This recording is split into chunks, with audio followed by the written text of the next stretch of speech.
Assalamualaikum warahmatullahi wabarakatuh. Yang terhormat Bapak Dr. Andes Alimuddin Sabban Miru MPD selaku dosen pengampu mata kuliah Filsafat Ilmu.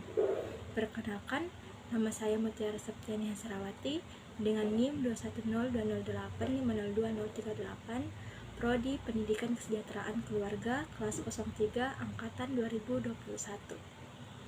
Kali ini saya akan memaparkan tentang profil tokoh filsafat teori ontologi. Ontologi merupakan salah satu kajian filsafat yang paling kuno dan berasal dari Yunani. Studi tersebut membahas keberadaan sesuatu yang bersifat konkret. Tokoh Yunani yang memiliki pandangan yang bersifat ontologis dikenal seperti Thales, Plato, dan Aristoteles. Thales adalah seorang filsuf yang lahir antara tahun 624 sampai 625 sebelum Masehi dan meninggal sekitar tahun 547 sampai 546 sebelum Masehi. Ia dimasukkan ke dalam tradisi filsafat Yunan, mazhab Miletos, dan filsafat alam. Ia memiliki minat utama dalam etika, matemafisika, matematika, dan astronomi. Selain itu, ia pula memiliki gagasan yang penting, yakni air adalah prinsip dasar segala sesuatu dan teorema Thales. Thales mengawali sejarah filsafat barat pada abad ke-6 sebelum Masehi. Sebelum Thales, pemikiran Yunani dikuasai cara berpikir mitologis dalam menjelaskan segala sesuatu.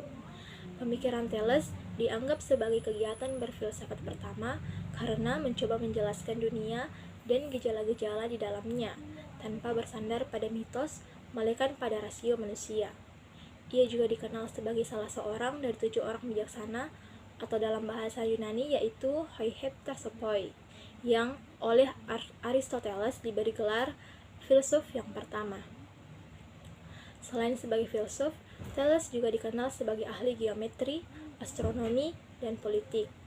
Bersama dengan Anaximandros dan Anaximenes, Thales digolongkan ke dalam mazhab Miletos. Thales tidak meninggalkan bukti-bukti tertulis mengenai pemikiran filsafatnya. Pemikiran Thales terutama didapatkan melalui tulisan Aristoteles tentang dirinya. Aristoteles menyatakan bahwa Thales adalah orang yang pertama kali memikirkan tentang asal mula terjadinya alam semesta. Karena itulah, Thales dianggap sebagai filsafat alam atau natural philosophy.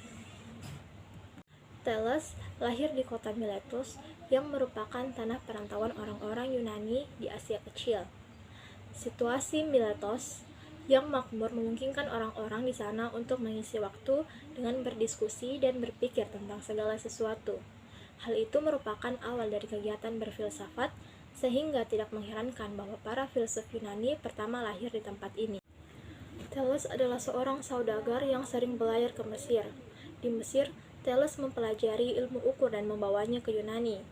Ia dikatakan dapat mengukur piramida dari bayangannya saja. Selain itu, ia juga dapat mengukur jauhnya kapal di laut dari pantai. Kemudian, Thales terkenal setelah berhasil memprediksi terjadinya gerhana matahari pada tanggal 28 Mei tahun 1815 sebelum Masehi. Thales dapat melakukan prediksi tersebut karena ia mempelajari catatan-catatan astronomi yang tersimpan di Babilonia sejak tahun 1474 sebelum Masehi. Thales menyatakan bahwa air adalah prinsip dasar segala sesuatu. Air menjadi pangkal, pokok, dan dasar dari segala-segala yang ada di dalam semesta, berkat kekuatan dan daya kreatifnya sendiri, tanpa ada sebab-sebab di luar dari dirinya. Air mampu tampil di dalam segala bentuk, bersifat mantap dan tidak terbinasakan. Argumentasi Thales terhadap pandangan tersebut adalah bagaimana bahan makanan, semua makhluk hidup mengandung air, dan bagaimana semua makhluk hidup juga memerlukan air untuk hidup. Selain itu, air adalah zat yang dapat berubah-ubah bentuk, padat, cair, dan gas tanpa berkurang. Di dalam geometri, Thales dikenal karena menyumbangkan apa yang disebut teorema Thales. Kendati belum tentu seluruhnya merupakan buah pikiran aslinya. Teorema Thales berisi tentang sebuah sudut siku-siku yang dapat dari garis yang ditarik dari diameter sebuah lingkaran. Selain itu, ada pula penjelasan tentang sebuah dua buah garis yang terdapat dalam sebuah segitiga yang menghasilkan beberapa hasil yang sama. Mungkin hanya ini yang bisa saya sampaikan, lebih dan kurangnya mohon dimaafkan. Semoga apa yang saya paparkan tadi dapat bermanfaat bagi kita semua. Akhirul kalam, billahi taufiq wal hidayah. Wassalamualaikum warahmatullahi wabarakatuh.